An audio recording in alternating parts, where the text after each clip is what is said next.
How are you, Darren? I'm great, and yourself there. Pretty good. Am I getting you from Silverlake? Yes, I'm in my home studio here in Los Angeles. Well, that's a really cool Who poster you have in the background. Looks like it's the maximum 40 years R&B. It is, yeah. Hey, you still have all the right influences all these years later. No, the Who are one of my favorite bands of all time, man. I love them. I mean, you're a drummer. Was it Keith Moon was one of the first drummers that really drew you into rock drumming? Because I know that you started out on piano.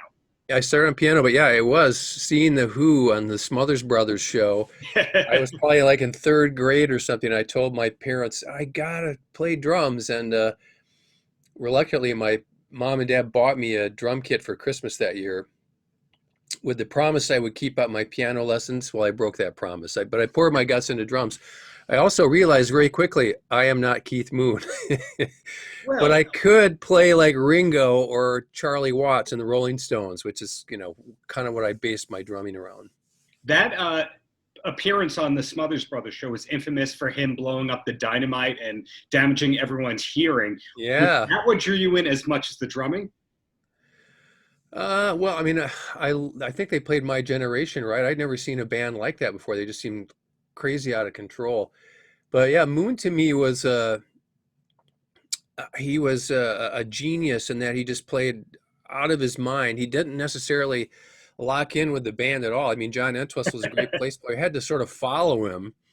And Townsend, just an amazing guitarist. But the sound they made as a three-piece band is just unbelievable. Like Live at Leeds is probably the best live album ever of all time. It's just so powerful sounding. I'm with you at Budokan by Cheap Trick aside, hand in hand. Although I do know for a fact that a lot of Budokan they went back and re-recorded. Yeah, I you have to don't break think that they bad did habit. that. I don't think they did that with Live at Leeds. I think that was actually a recorded in the venue they were in. Exactly. So, hey, can I shower you with some praise now, or you want to talk more about the Who and Cheap Trick? No, no, no. Let's go.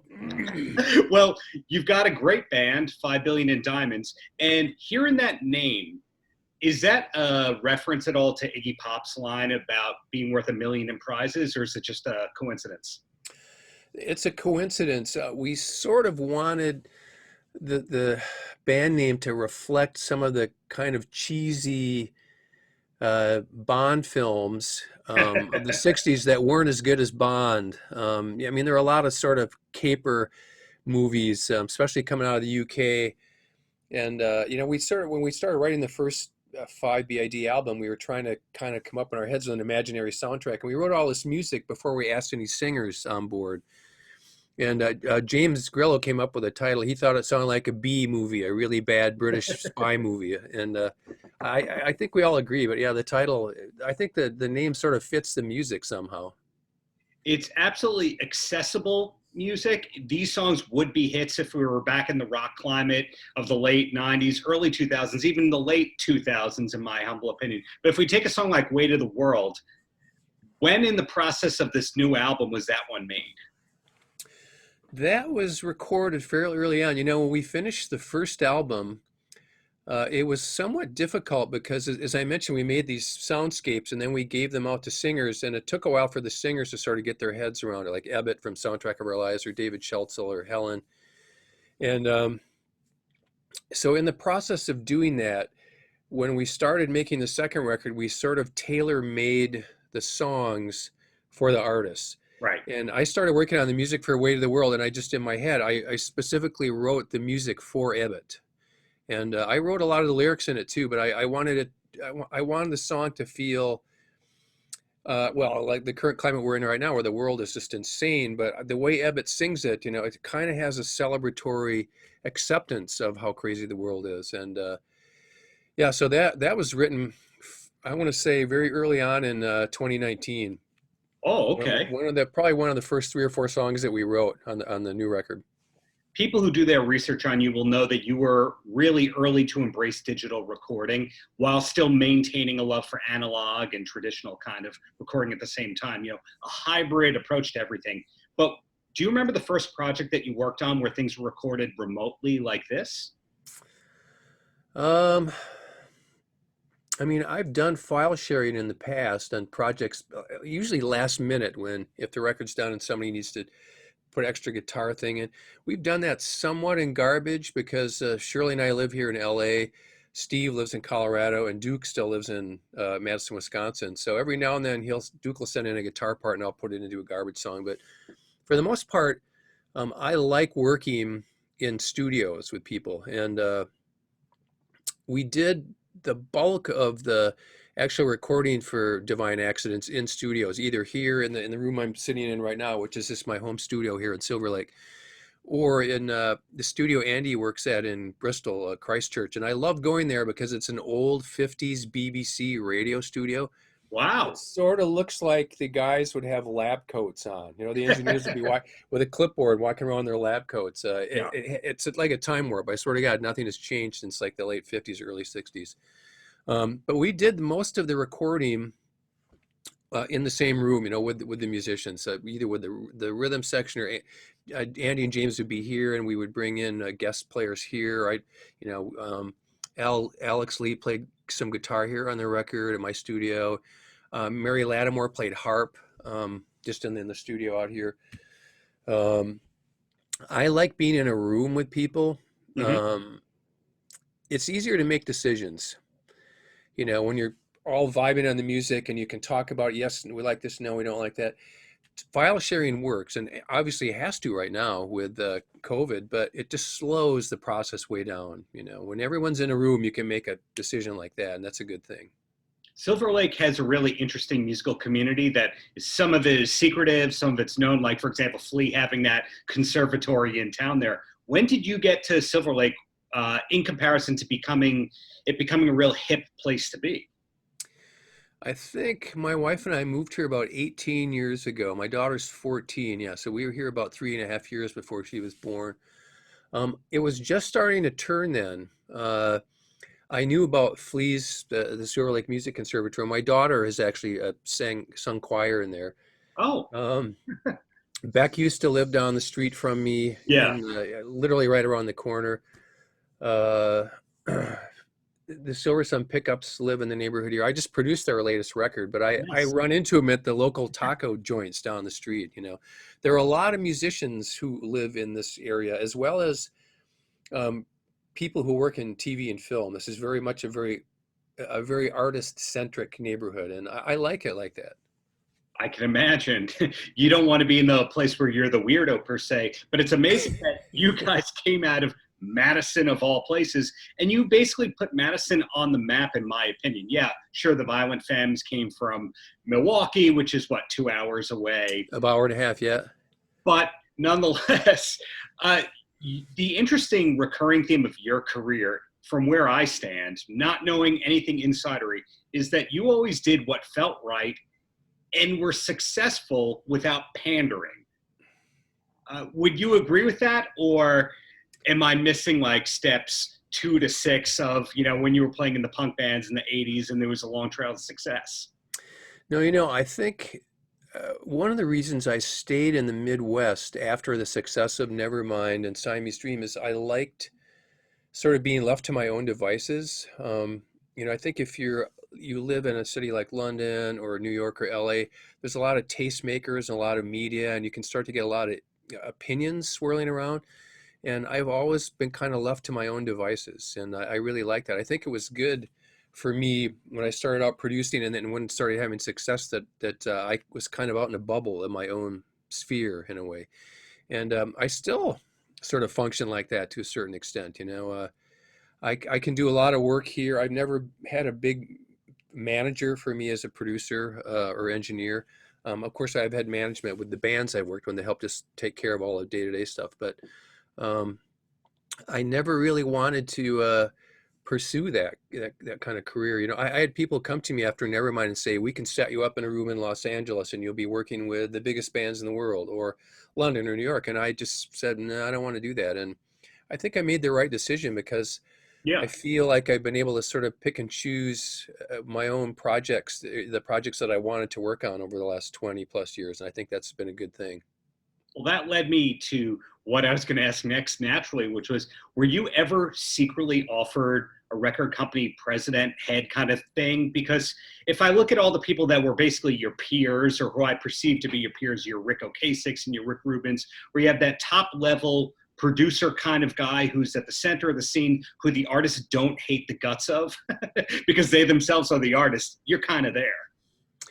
Well, because I've been in bands, I always side with an artist. Yeah. And sometimes I'll get a lot of chatter from the A&R person or from the label or from the manager. The artist needs to do this or do that, and I'll hear it in one ear go, yeah, I get it. But at the end of the day, I'm making a record for the artist I'm working with, and that's the most important thing. I did have some offers from time to time to go into like an executive role. I just turned them all down because I never felt comfortable in that kind of role. I did for about 3 or 4 years. I worked as a staff producer for Warner Brothers, but that was during the time when I did Green Day and Against Me, and there were a lot of bands. Never Shout Never, another band that was on Warner's, and so I did some of the artists that were signed to Warner Brothers, but I was a freelancer. I could do whatever I wanted to, as long as I did one band every year for Warner's, and that was cool with me. And Tom Wally, the head at the time, kept saying, "You got to come in to some of the A&R meetings. We need your expertise, and I'll give you an office here." And I just said, "Tom, I can't be a guy who sits in an office." I went into a couple A&R meetings, and they're interesting because all A&R people are there and they're playing all the new records and talking about them, and is this single mix good, or here's this track, and getting an update on the progress of records being made. And while it's interesting, I just never really, I didn't have the time for that. I'd rather be in the studio making music. That's what I like to do. It makes a lot of sense to me. So bringing it back to 5 billion in diamonds, of course, everything's in flux. Radio is not radio right now. Touring is not touring. But if things do go back to sort of normalish, would we ever see some live gigs from 5 billion in diamonds? Yeah, I really hope so. On the first record, we played one show, and that happened to be James Grillo's birthday. And the only reason we could do it was because almost all the musicians who played on the first record were there at the same time. And like the night before, we're like, hey, let's play some songs. So we did a quick rehearsal, and it was a bit of a ramshackle show, I must admit, but it was so much fun. We talked about trying to do a tour that would have been happening, right around this time, Oh, but COVID obviously put the damper on that. But also, it has been a tough thing because all of us are so spread out. I live here. David Schultzel's in Minneapolis. Ebbett's in Sweden. We also have James Bagshaw from Temple sings on the record. yeah. Andy and some of the musicians live in Bristol. James lives in Southampton. Our flute player lives in Iceland. And just to get everybody to fly in to for rehearsal for a week is logistically kind of a nightmare. And then budget-wise to make that all happen. And we're going to try and do it. I think one of our sort of paths to doing that is we're going to actively pursue doing more licensing and syncing on this record. And if we can sock a little bit of money away, we might be able to land a festival gig or two, and that would sort of bookend a tour. That's what we're hoping for, like do a 3 or 4 week tour, probably starting in the UK and Europe. And if that went well, then we'd probably come over to the US for a 2 or 3 week run, mostly major cities. But I can't see that happening now until next year, so fingers crossed that by the middle of next year, this pandemic is sort of being dealt with in a way that people feel safe to go out and go see shows again. Yeah, I see that by you that they've done some successful, if you want to call it successful, drive-in kind of concerts. Is that something that you would ever do under any circumstance with any of your bands? I'm not sure because I think you have to worry about people coming to the shows. You don't want anybody to get sick. And Yeah. I know, like Live Nation, one of the things they're worried about is insurance. Like, can you get a gig properly insured? What if a bunch of people went and got really sick, even though they were supposed to be safe? That could be, somewhat of a nightmare. I did hear yesterday that they're going to start experimenting with early next year, doing some shows where everybody has to wear a mask. Everybody gets a test, like one of these rapid tests before they go in. And if they don't have any signs, they can go to the show. And while that may be kind of a hassle, I think a lot of young kids are going to embrace that. I think that they're going to be excited to go see a show. I think for the older generation who's being more cautious. It may be slower for them to embrace that kind of a environment. But like I said, I hope by the next summer or early fall of 2021, um, we'll have sort of figured it out and finally find a way to get back to seeing shows safely. It's really great to hear that you're continuing to work on projects and think things forward in a way, because a lot of the interviews I do, people talk about they're not being inspired. It's tough to be creative and all that. Do you have other recording projects that you're working on at the moment? Are production gigs still coming your way, even though, everything's in flux? Yeah, I'm very lucky that I have a home studio here. We finished 5BID. Most of the mixing I did in like December, and by the end of January we were done and had that mastered, so that was ready to go. And we'll luckily finished the Garbage record like March 15th. We were all in a studio here in LA, and then the lockdown went into effect that weekend. We did get slowed down because there were a few things that were not recorded, and just because of having to file share, that took a while. But I personally found the first month sort of it messed with my head. Even though I had the studio here, I would come down and I found it a little difficult to find inspiration. And after about a month, I think maybe because I just was bored, I started to really lock into more of a work regimen here, where I would literally set hours that like I'd start at 10 every day and I'd work till about 6 p.m. And that was good. Besides finishing up the Garbage stuff, getting the 5 Billion in Diamonds record ready, I worked on another track with some pickups. Hmm. I did some music for a film. I wrote some pieces of music for political spots, pro bono, just because mostly get out the vote. Excuse me, get out the vote kind of ads. Um, I worked on a Butch Vig drum pack for Native Instruments, which is like a Oh, drum wow. machine with super tweaked out drum sounds, and that I did. We recorded them last year in the studio, but I did all the editing here and then put all the programming and stuff together here. That was real fun because it's real lab rat, nerdy, tweaky stuff. But I love doing stuff like that. And I've still been like every day I come down here and I'm working on music of some form or another. I've already got some new pieces of music that could end up being in Garbage. I've been working on, like I said, more film music, and I'm lucky that I have a creative space like this. For sure. Now, you mentioned that the first month was tough, and then you kind of were able to dig in and all that, which is great to hear. Now, in my case, I realized in being home and all this that I had years of horrible interviews I did when I was a teenager that were never digitized or put out there. I found all these things of me talking to Joan Rivers and Don Rickles, and well, gotta put them out. They're terrible, but got to put them out. In your case, as somebody who's always creating, is there a lot of unreleased stuff? Are there big Butch Vig archives that that you kind of just had sitting there that one day you're chiseling down on? It's funny you say that, Darren, because that's one of the things I started doing in April is going through all the archives I have, and I have a lot of stuff stored here, old DATs and tapes, reel-to-reel tapes, cassettes, tons of notes from things I've worked on, from things I've worked on with other artists, and I hired my daughter to help try and sort of organize it. And she finished school. She had to finish school like on Zoom, like a lot of kids have to do. And in fact, she's in a Zoom class right now. That's how school is out here. Um, and I said, I'll pay you like $10 an hour, whatever, if you organize this. And she goes, great, I can use the money. I can buy some makeup with it or something. Um, and she embraced it for about a week and then just let the shit lay around for months. And I kept going, Bo, when are you gonna help me organize? I need to get all the cassettes. You gotta label them correctly. They gotta go here, the DATs and stuff. And just so I could. There's so much stuff, Darren. I just needed someone to help organize it. And about a week ago, I put them all back in the boxes and put them back in the closet, in the storage closet, because she lost interest in it. And I sort of wanted her help to dig through it. I'm too busy doing music right now to sort of look back in the past. But at some point, I'm going to go through all those archives. Fingers crossed, because a number of people I've interviewed in recent years, Gene Simmons, Don Dokken, all these people who had masters from the 70s and 80s, all the tapes basically rotted. The old thing that you have to bake the tapes, Yep, and yep. hope that you can play it 3 times and get the recording off of it once. But in your case, because you were so quick and early to embrace digital, I have to imagine that's not your concern so much.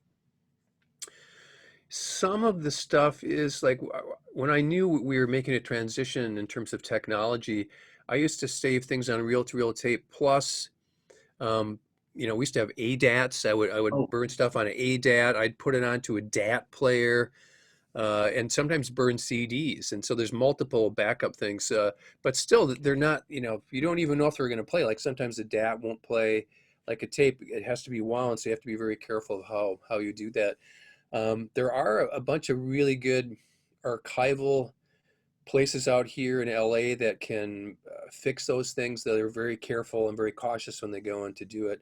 On that tangent, we're going through the archives for the third Garbage record, Beautiful oh, Garbage, which we're going to release next year. cool. And there were like 10 B-sides we had to track down the masters for, and all the original masters and stuff. But luckily our engineer Billy Bush has the patience to do that, because that's, you know, he's got to go through everything. And, we would do a mix of a song. Sometimes we would do 20 different versions of the mix, and then I usually keep pretty good notes on what we use. And so there's a pretty good trail back to knowing what we used at the time. But some of it, sometimes we'd mix a B-side and that would be it. And there's no notes or anything. We'd send it off to get mastered. And we're like, where is the master to that? We don't even know anymore. So, um, but it's interesting to do that, because whenever I go back and hear that kind of stuff, I'm sort of amazed at how I hear the process Hmm.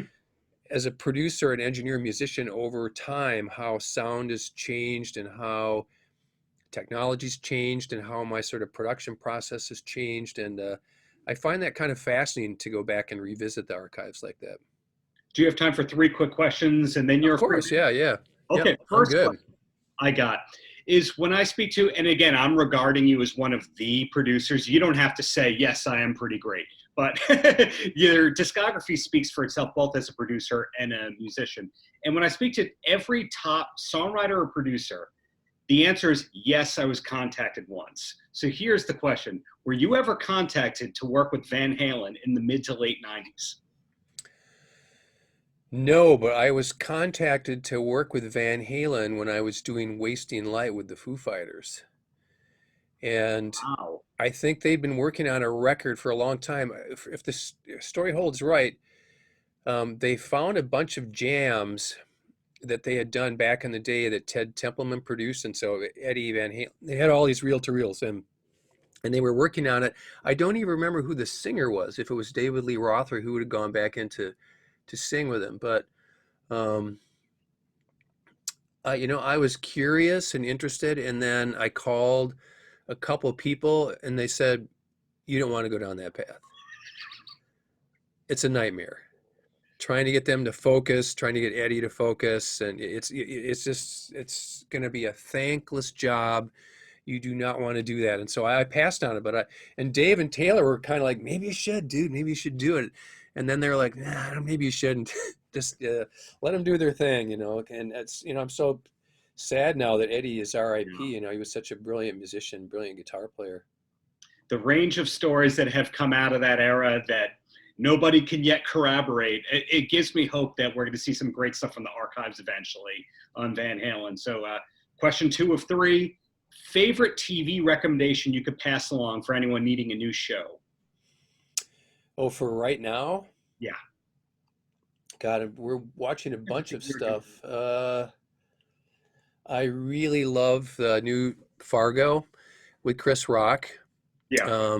I've watched all the seasons. I think this is season 4 of Fargo, and it's really, all of them are quite stylized. They're quite quirky in some ways, but just fantastic acting, fantastic art direction, and I love that a lot. I'm also watching Gangs of London, Hmm. which is pretty hardcore. It's pretty violent, but if you like that kind of thing, like I like shows like Narcos, I'm on Netflix. I'm a big fan of that too. But so I've been flipping between Gangs of London and Fargo, both excellent. Cool. And the closer, Butch, besides please buy the new album of 5 Billion in Diamonds. Any last words for the kids? Well, yeah, of course, I hope people dig the new 5BID record. I think we made their record before COVID, and I feel like there's some darkness in there, but I kind of feel like the album is somewhat celebratory. And when we debated putting the record out now, we talked to some of the radio promo people, and they said people are listening to music now more than ever because a lot of them are stuck at home and they want to hear new music that excites them. So I hope that people who hear the record dig the songs on it. I think we've written some really strong songs, but the most important thing is I hope that people just stay safe and stay sane until we get through this. I think there's sort of a frustration that sets in after a while, and people are just dying to go out. And as you can see, like in the UK, they're going to go in lockdown, and the states of COVID, in the US keep going higher and higher. We're in an election day now. Who knows what's going to happen? But I just hope we get through all this and everybody can try to stay safe and sane so next year we can get back to really embracing live music. Fingers crossed. Congratulations on 5BID. Thank you for the many years of great music, and really looking forward to everything that's coming up from you, Butch. Cool. Well, Darren, thank you so much, and be safe. Watch out tonight. Who knows what's going to happen in the election, all right? Yeah, fingers crossed yet again, man. Have a great rest of the day. Okay, cool. Thanks. Cheers. Bye-bye. Paltrow.